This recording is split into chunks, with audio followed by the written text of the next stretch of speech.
So again, the purpose of today is we are going to go through an overview of the transition process from the birth to 3 program to the 3 to 5 program. In addition to just the transition process, going over some of the differences between the 2 programs, and really just what to expect over the next upcoming year. There are some dates that are obviously here, November 9th. We're also doing an evening session on November 12th. It is the same information that we're going over today, so certainly no need for you to join both. So just to kind of give an overview, here's our agenda for today. We did already obviously go over the introductions. The next step is we are going to go over just an overview of the hierarchy. This says breakout sessions. We're not really having breakout sessions. We have separate Zoom rooms for 0 to 3 and the kindergarten one.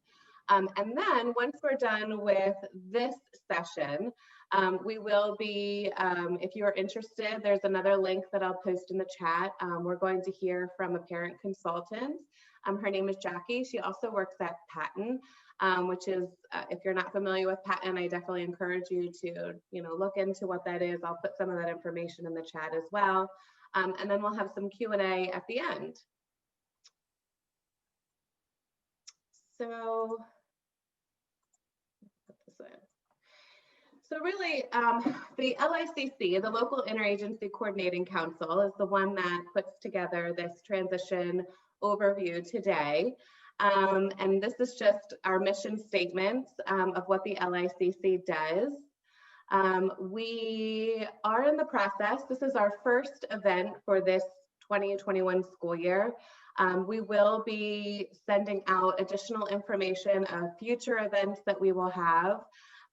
We do have a Facebook page, and at the end, I will add this information into the chat too, or Kathy or Betsy, if either one of you just want to type in our Facebook link. It's the Montgomery County Family Partnership is what you search for on Facebook. In addition to Facebook, we also do have a somewhat website. Our website is technically on Montgomery County Intermediate Unit's website.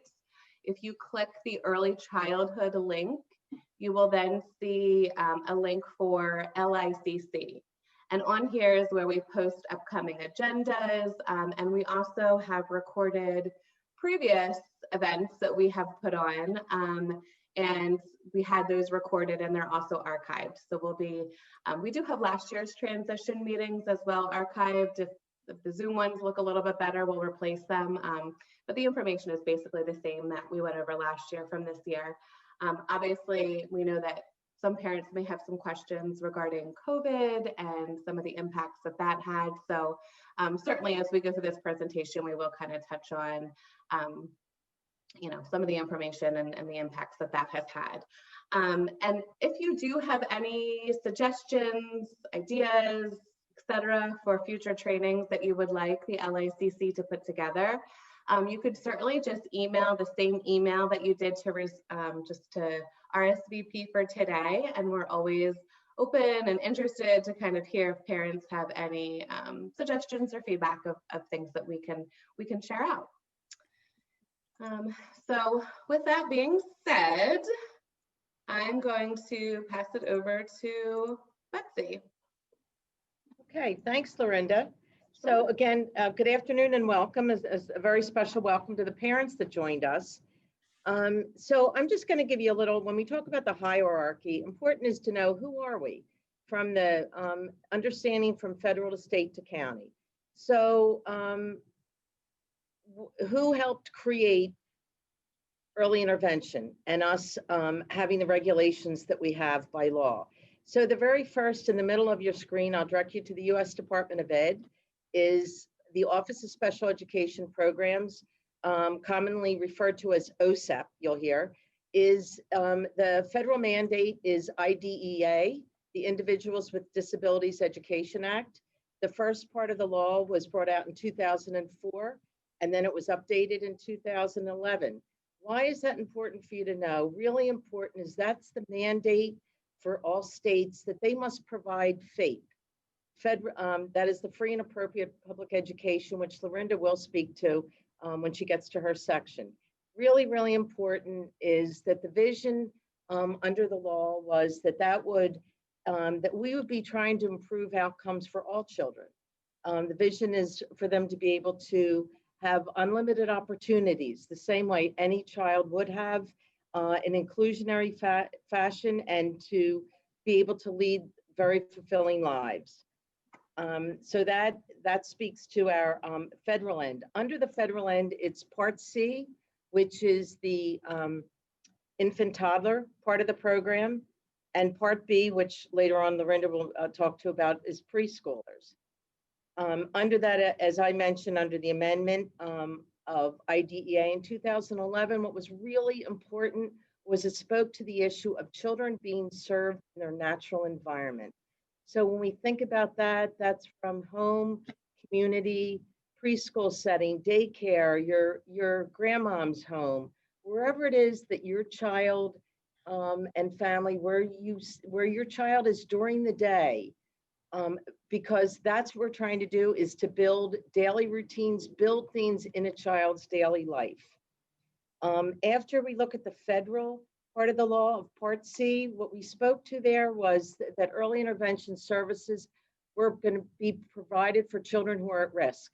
So after an evaluation, if a child was found eligible in one of 5 areas, it was the area of physical, cognitive, communication, adaptive, and social emotional.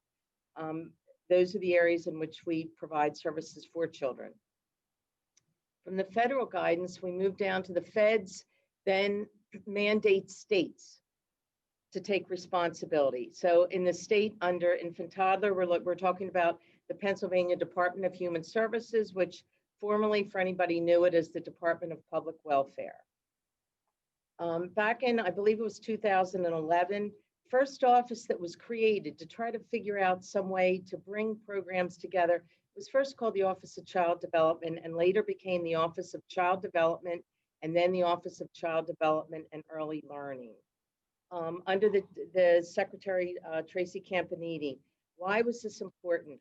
It was a collaborative effort that was brought between the Department of Human Services and the Pennsylvania Department of Education to create a vision for children through all kinds of programs: early Head Start, programs for family daycares in the community, child care programs, all the different programs to address challenges faced by families and for children in all different settings. That was something very, very important with the creation of OCDEL. And one of those programs under the Office of Child Development and Early Learning is the Bureau of Early Intervention through Lisa Parker.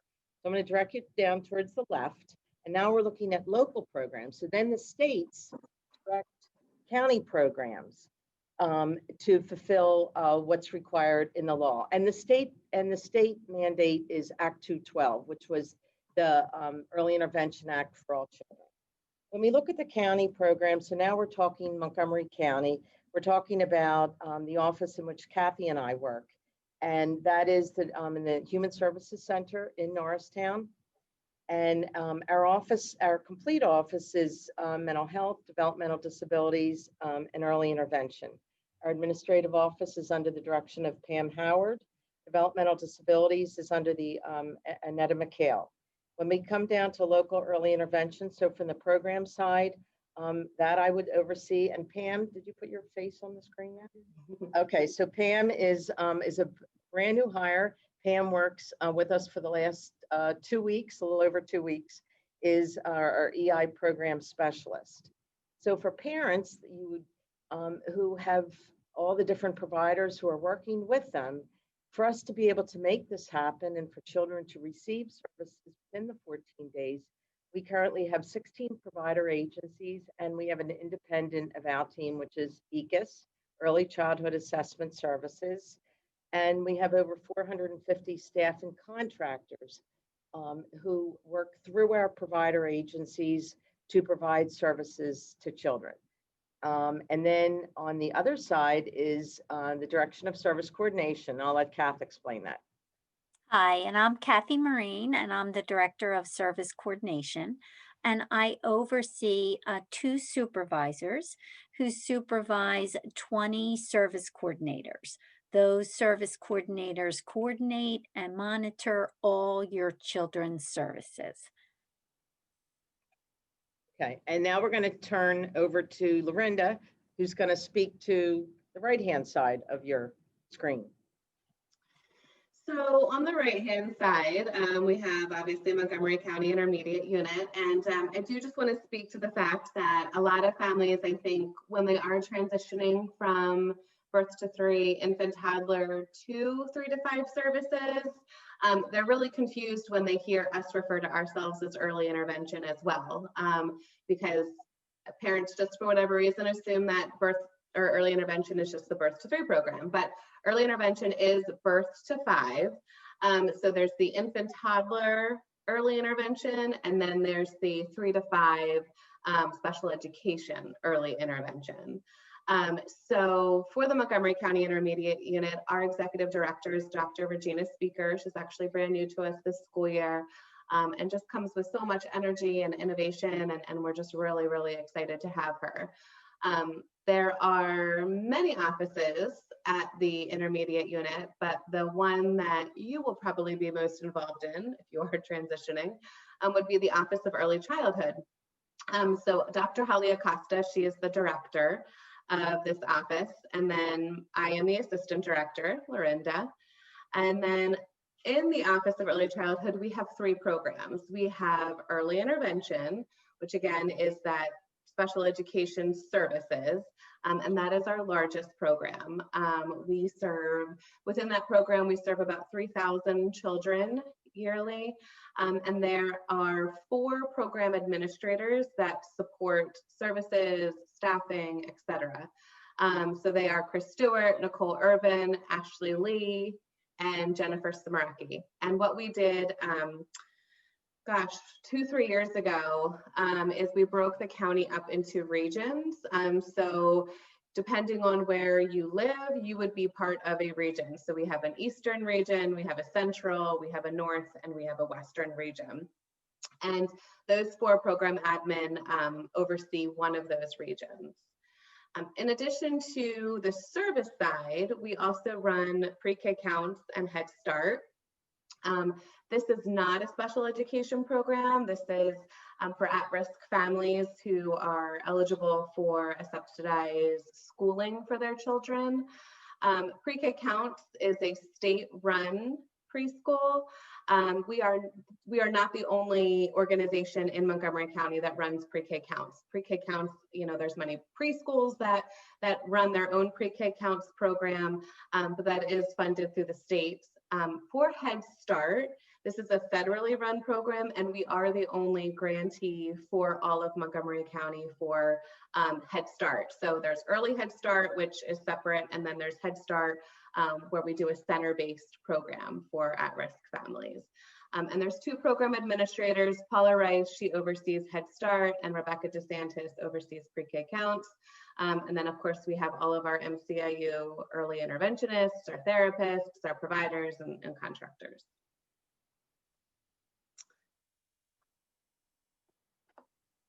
All right. Okay, so I'm going to start at this point. As I said, I'm Kathy Marine. This is a picture of an announcement. As Betsy was explaining, OCDEL, the Office of Child Development and Early Learning, this is a sample of an announcement. The regulations that we both follow, birth to 3 and 3 to 5, go by announcements. And so this announcement we pay very close attention to. This is the transition announcement, and it just gives us rules and regulations that we need to follow.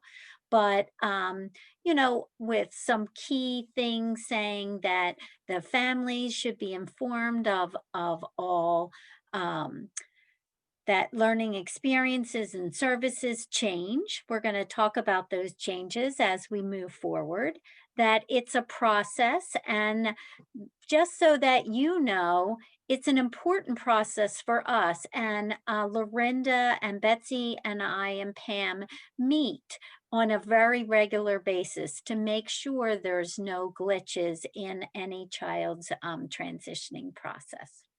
So we can move to the next slide. This is an overview of what we're going to talk about today. I'm not going to go through each step because I'm going to explain it in the next slide. But just as a quick overview, I'm going to be talking about steps 1, 2, and 3, and Lorinda is going to be talking about steps 4, 5, 6, and 7. And I'm going to start with the next slide about the transition plan. So your service coordinator is responsible to develop a transition plan, and the transition plan is part of your IFSP. She's going to develop, she or he, I should say, we do have one guy, service coordinator, his name is Joe. We are developing that transition plan closest to your child's 3rd birthday. And the most important question that helps us develop this plan is, what will make transition easier for your child? So we're going to be reflecting on that transition. It doesn't have to be a transition to the Montgomery County Intermediate Unit. It could be transition to your local preschool or transition to daycare. Any transition in your child's life, your service coordinator will have that reflected on your transition plan. But for today, because of this training, we're going to be talking about the transition to the Montgomery County Intermediate Unit and that process. Here's an example of the transition plan. The outcome is stated at the top.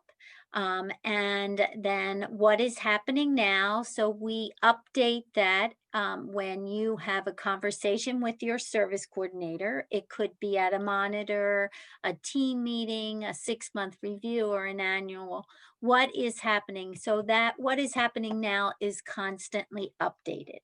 And then underneath that are activities and services to help with that smooth transition. There might be an activity listed there. The first one we're going to talk about is the scheduling of the transition plan and who's responsible and the date it was completed. So this will give you a list of all the activities that will help make transition easier for your child. All right, so let's talk about the overview. And if you have specific questions about your child and where you are, and maybe you don't know where you are in the process, you can stay on the call, or I can call you back later, and so can Lorinda. We'll have a conversation with you about your specific concerns. But we're going to start with the beginning.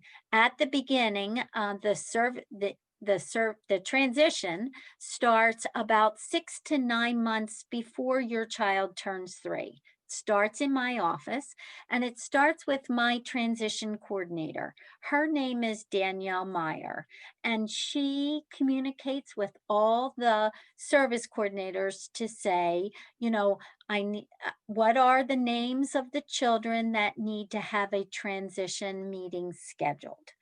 And of course, we always start with your release. So when you have a conversation with your service coordinator will not give your child's name to the Montgomery County Intermediate Unit unless we have a release that says we can share your information with the Montgomery County Intermediate Unit.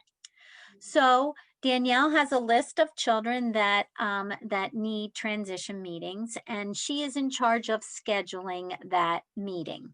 It is typically a 30-minute phone call with the parent, and it could be your child's 0 to 3 service coordinator, but many times it is a representative from my office.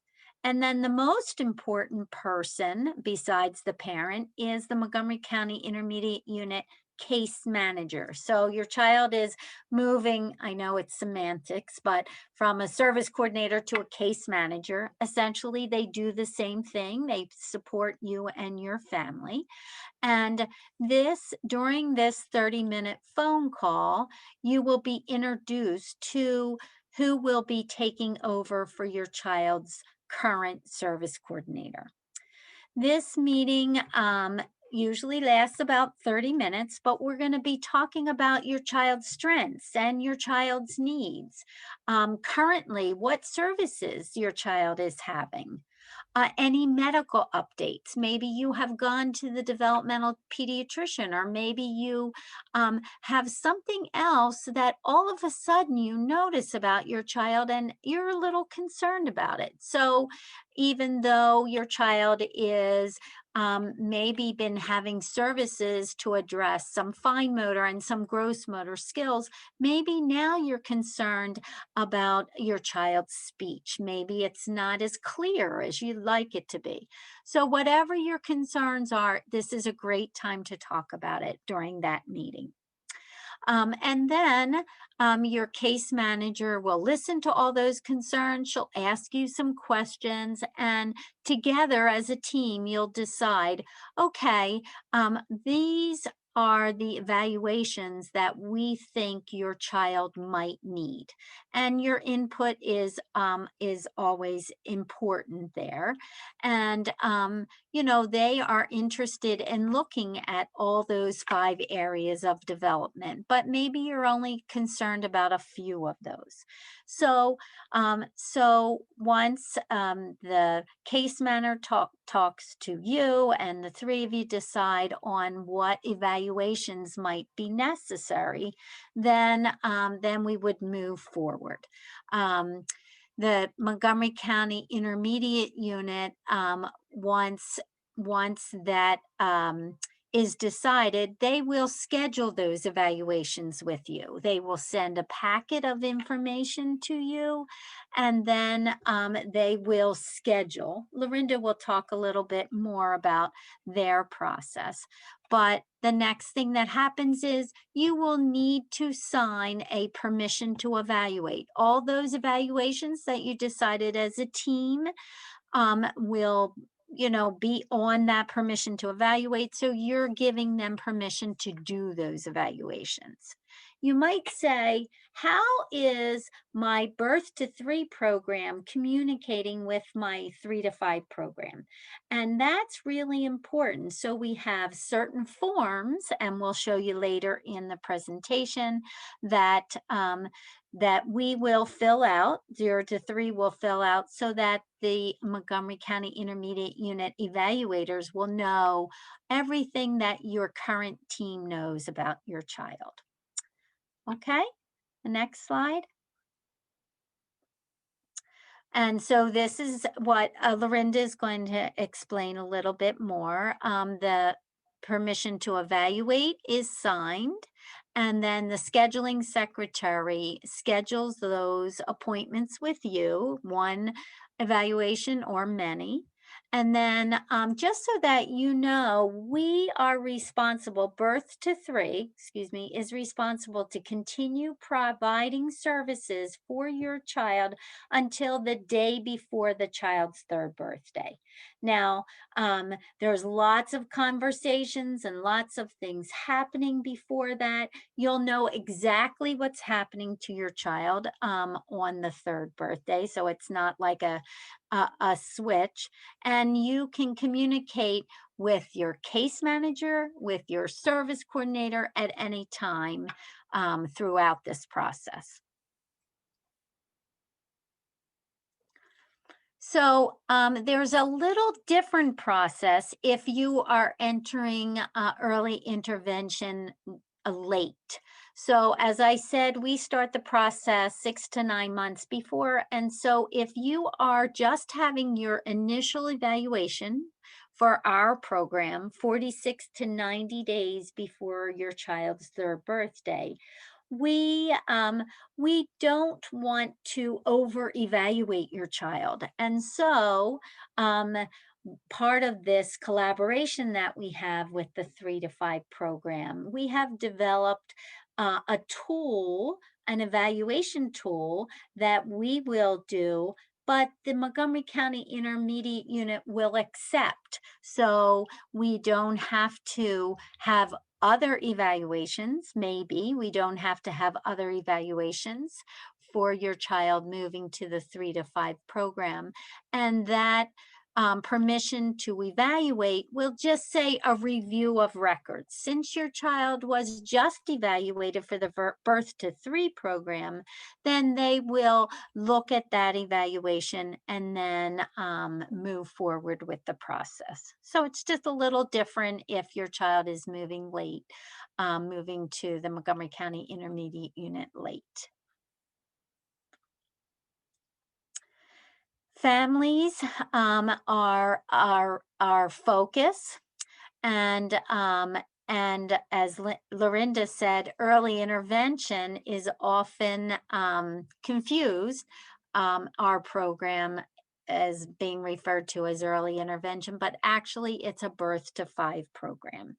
And at your child's third birthday, although the provider might change, who's providing those services on your child's third birthday might change, we are always looking at what is happening with your child and providing those supports and services that your child needs. This is a flow chart of everything I just said. So this flow chart will be in your packet that will be sent to you when your child is transitioning. So I won't go through these specifically. And this is a nice little picture guide to basically everything we just reviewed as well. And then I can kind of take it from here, Kathy. Okay. So, all right. Thank you. Sure. So you probably are familiar with your parent rights agreement. That's the document that your service coordinator, I'm sure, gives you during your IFSP meetings. Once children turn 3, the program does change because the reason is that special education actually begins at age 3 and potentially can go to age 21, depending on the needs of your child. And so there's very specific language regarding, parents having to agree, and if there's not an agreement, what the process is. So this we're really just showing just so that you all know that anytime there is a recommendation for an evaluation or the evaluating team is recommending service levels or goals, that the parent always has to agree to those. And if you do not agree, then there is a process, that you will go through so that hopefully we can come to a resolution. So we put this on here just to kind of show you some of the language that you will be starting to see. But, as you go through the process, you'll continue to see a lot of this information and language being used during your meetings. So because it is a special education program, the eligibility criteria is different than infant toddler eligibility. In infant toddler, they certainly are evaluating to determine if there's a delay in development. But one of the other ways that children can be eligible is through clinical opinion. In special education, clinical opinion is not a way of determining eligibility. The children actually have to be eligible based on a 2-prong criteria. So the first is they either need to have a disability category, and I'll review some of those on the next slides, but that would be something such as like if they receive a diagnosis for autism, or a child needs to demonstrate at least a 25% delay in one of the developmental domains. So that's a significant delay. The developmental delays or the developmental domains that we evaluate in include a child's cognitive skills, communication, social, motor, adaptive. So they need to have a 25% delay in at least one of those. In addition to either the disability category or the developmental delay, the child also needs to require specially designed instruction. So the very poor example that I gave this morning, I will share again, but so say for example, we are evaluating a child's self-care skills and they're determined to have a 25% delay, but the reason being is because they can't tie their shoes. Tying shoes is not something that we're going to be evaluating your child on, but tying their shoes does not impact their ability to learn. So that's why there's always that two-pronged system. And, you know, as we're working with you and your specific child on your concerns and the goals and the services that their Birth to 3 team have been working on, we'll be able to kind of really give you a little bit more specific information about what, you know, we're looking for. And then this slide just really goes over some of the areas that children might in fact receive an actual disability or official diagnosis on if they would meet these, the criteria for it. And again, there's a whole, you know, process that would go into this, but, you know, as you go through your evaluation with the intermediate unit, you know, we'll definitely be able to kind of talk to you a little bit more about the disability categories. So the purpose of the evaluation is really to determine, again, if the child is meeting criteria for special education, but then also determining the level that the child can be involved in appropriate preschool activities. So what we mean by that is we really want to look at their strengths. You know, we want to look at, you know, how successful they are and how independent they can be in various areas of development. And then if it is determined that there are delays, to talk about what services and strategies are needed in order to help support them in that area of development. We will use a variety of assessments when we evaluate a child. We, unless there is, you know, a particular, you know, reason why, we're not just going to use one assessment tool. So we often will use, you know, a language evaluation, you know, that we can look at a child's expressive and receptive language. There's another assessment tool that looks at articulation. There's another assessment tool that looks at cognitive skills and social skills.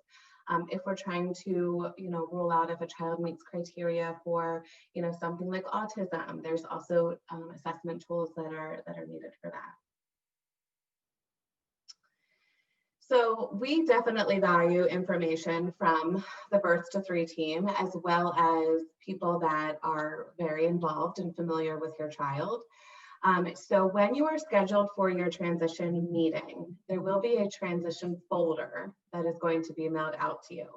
Depending on when your meeting was scheduled, it may get to you before your transition meeting happens, or it may get to you shortly after.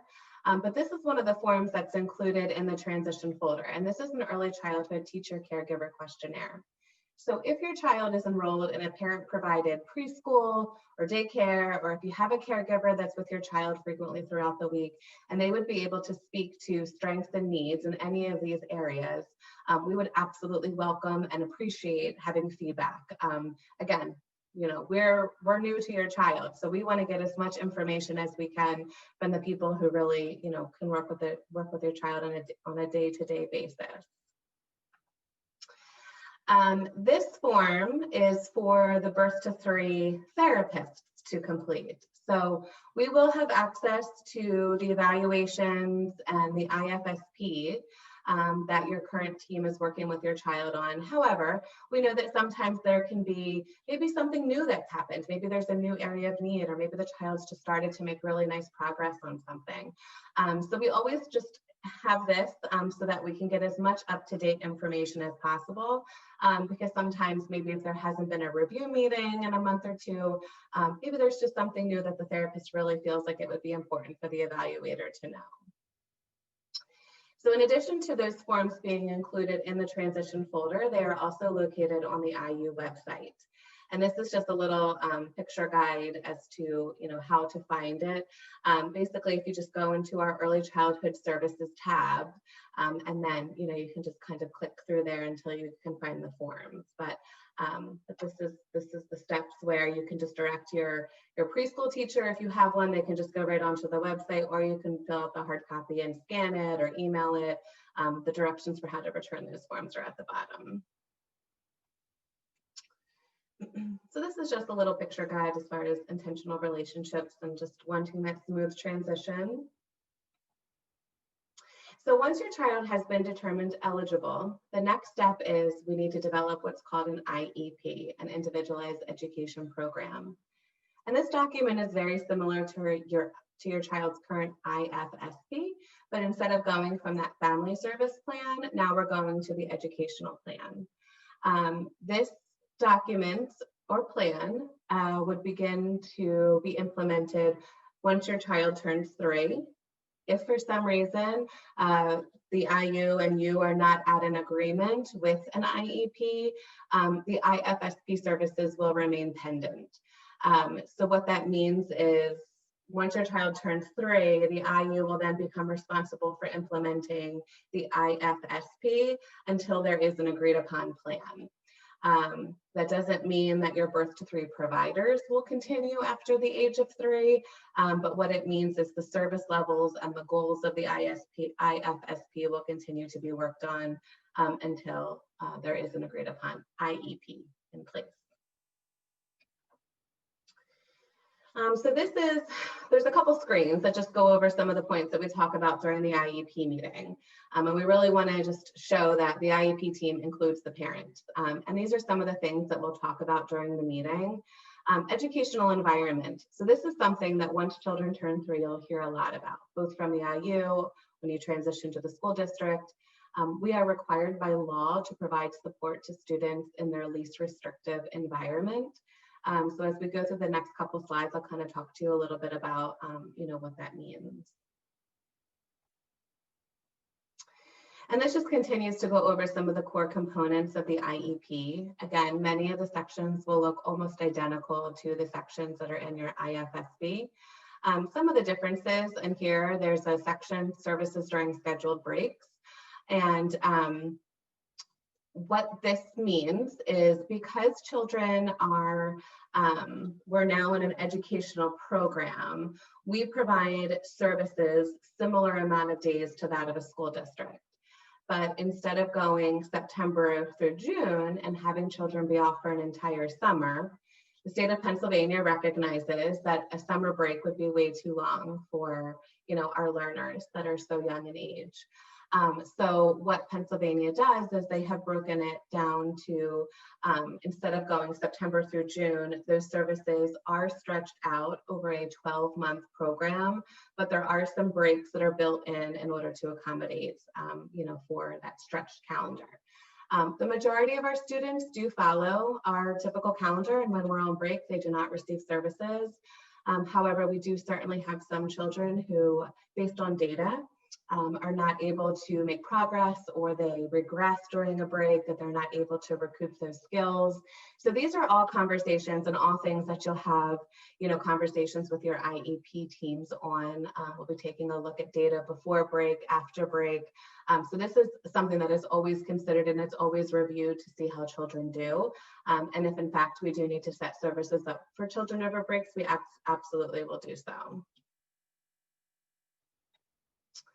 So this talks a little bit more about that least restrictive environment. So, when we are providing FAPE, which is free and appropriate public education, again, we are required to provide that within the least restrictive environment. So FAPE and LRE are two terms that, again, you're just going to continue to hear quite frequently. We often will provide our services at a parent-provided preschool. We do provide some services in the home. Because we are an educational program and we are trying to prepare children for kindergarten, we do like to provide services outside of the home so that the children can really begin to just experience learning outside of their home environment, because essentially that's, what they'll need to do for kindergarten. If a child is not enrolled in a parent-provided preschool, often we can provide services at what we call an educational site, and this is just like a local library or community center. So those are really our least restrictive environments, those three. For some children, due to their needs and their areas of concern, they do require what we call a specialized setting. And this is essentially a special education classroom. And the children who attend these settings are children who would not be able to make progress in one of the above locations with supports.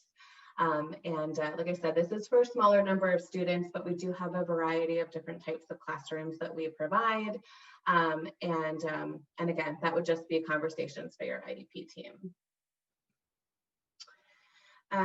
So this, again, just working together to support families and children. Transition is a process.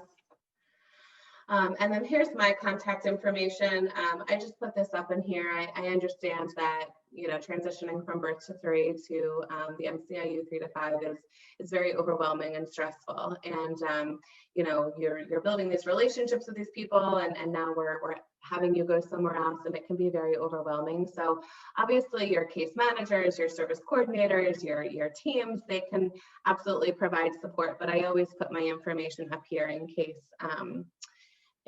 you know you would want to reach out and have any questions. So the next part here, you have a couple of options. Betsy, Kathy, and I will remain on the call.